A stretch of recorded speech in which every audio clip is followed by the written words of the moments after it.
Hi, Blake with BlvdHome, and today it's BlvdHome time. You know, it's YouTube video day, and I always know it's YouTube video day because, you know, I actually have to do my hair. My hair doesn't look usually this good, and, you know, I don't usually look this good, and I know, look at this is fabulous, you know. So anyhow, today we're gonna talk about features on your appliances that you have, that you pay for, but you don't use them.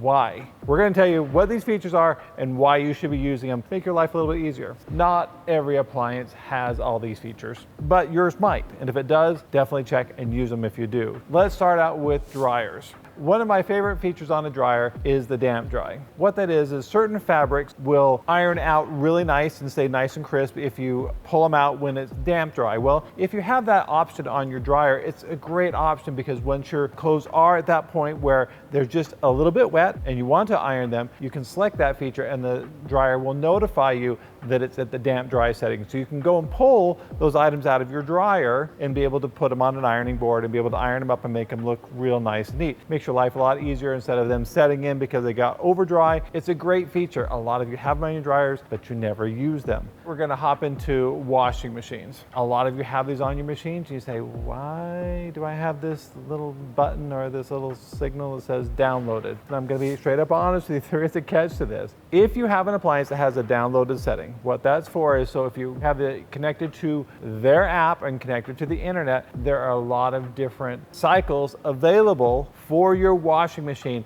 that's not currently listed on your product. Like for example, you'll have a standard washing machine. It has your bulky, your heavy, your normal, your delicates, but you're like, well, I don't have a cycle for jeans or I don't have a cycle for silks. These cycles are available, but you have to have the app, and you can download those cycles into your machines. It's a great item to have on your washing machine. It's just something you have to do a little bit of work to get it, but once you have it, you're gonna realize it opens up a whole world to you as far as what you can do with that washing machine. That's definitely a great feature, and you should be taking advantage of it. So on dishwashers, you have a couple great features that people will often wonder what they are and what the purpose of them is. One, you have bottle washers. What it usually is up on the upper rack, you have little ports that come up that have holes in them, and they've got clips so you can take and put bottles over these bottle washers. So if you use a lot of sport bottles, they're great for those because you can put them over these bottle washers and turn that feature on, and then it really sprays concentrated spray up into those bottles to basically get them clean from all your diet regular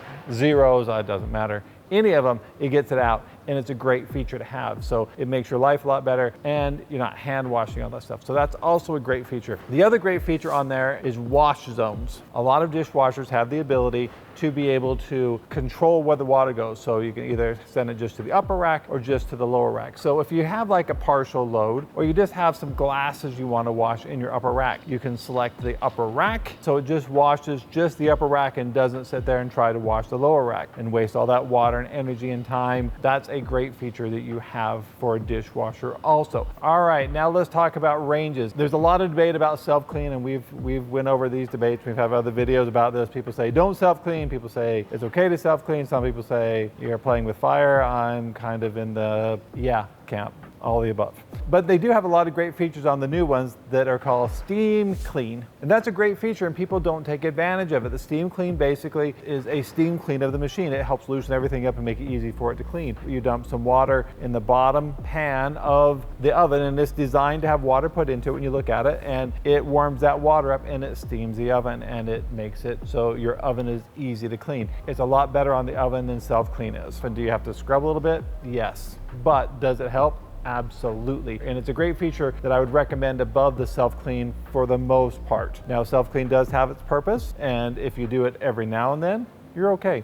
If you do it every week or every month, well, I'll be seeing you. Another great feature you have on your ovens and your ranges that have convection. As a general rule of thumb, you're going to reduce your temperature in your oven by 25 degrees when you're using convection type cooking. The reason for it, the best way I can describe it is we live in St. George, it's summer, it's hot. On a day like that, when you're going out there and there's no wind, it's hot, well, you have a 30-mile-an-hour wind blowing at you, you have like a hairdryer blowing at you, and you get really hot really fast, and you feel it, and your skin feels it. Well, the same with your food. Having that fan blowing that heat across your food, it affects how it cooks and how it bakes. As a general rule, you lower it by 25 degrees, and you also lower your time by 20 20%. Now, that can be very little, but it all depends. With a lot of these ranges, you have an auto convert. The auto convert, you don't have to worry about doing it. So when you press convection on it, it automatically converts it down 25 degrees for you, so you don't have to think about it. You're not putting it on 350, putting your cookies in and wonder why they're overdone. Sometimes you have to turn it on, sometimes you don't, but definitely use that function if you're not using it, because it'll make your life a lot better. The last feature on your oven, people don't ever take advantage of, but it's actually a great feature. Most ovens have a cook time. So if you're baking a casserole or you're baking something that's going to take hours and you have to leave the house and you're going to hope that you're back before the oven is done, well, the cook time feature, it's a feature that allows the oven, once it's at temperature and you're putting your stuff in there, to stay at that temperature and stay on for however long you need to stay on. So for 2.5 hours, 3 hours, hour and a half, you can select that feature, press go, and then when that time is over, the oven turns off. But that's what that feature is. It's a great feature. You should take advantage of it because most ranges and most ovens has that function.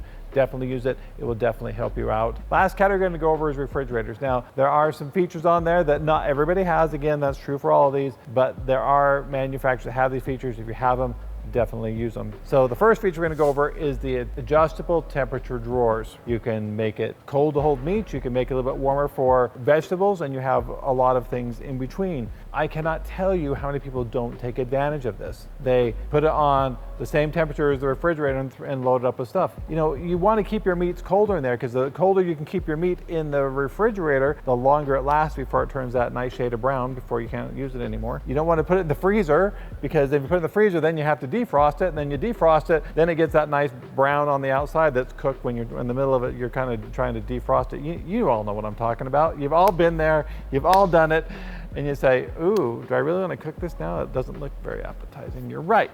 So when you buy your fresh hamburger, you can put it in this convertible drawer or this adjustable temperature drawer, and you can turn the temperature down and keep it around 30 degrees in there. That way it's going to stay nice and fresh and pink until you use it a couple days later, and it's not going to go bad on you, and not like it's sitting in the 37 to 38 degree refrigerator. Use it for different things. If you want to load this with vegetables, put it to the vegetable temperature. You want to put fish in there, put it to a fish temperature. Definitely use them.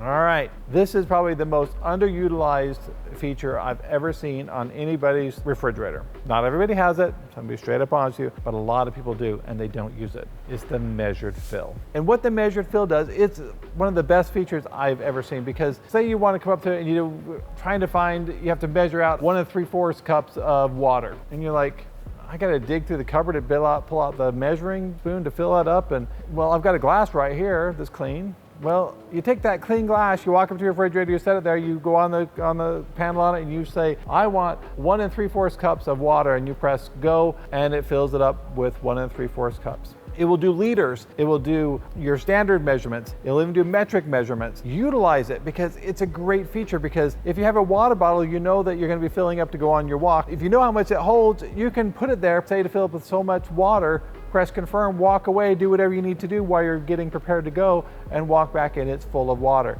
Now, a lot of the new refrigerators have an auto dispense where they sense it. That's the latest and greatest. Now, I have seen some issues with it, not many, but I have seen some where they like to keep going and going and going.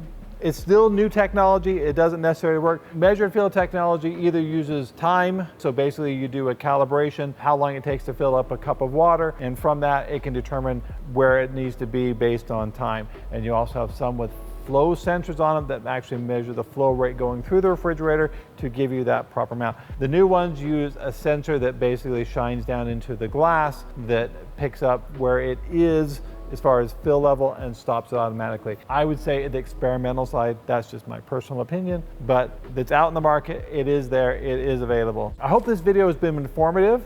I hope you take advantage of these features, because again, they're great features that you already pay for and you never use them. So definitely take advantage of them. If you have any questions or any comments, or you think I forgot about some features that you really like on your appliances, please put them in the comment section and we'll see if we can respond to those. Thanks for watching, and we'll see you again soon.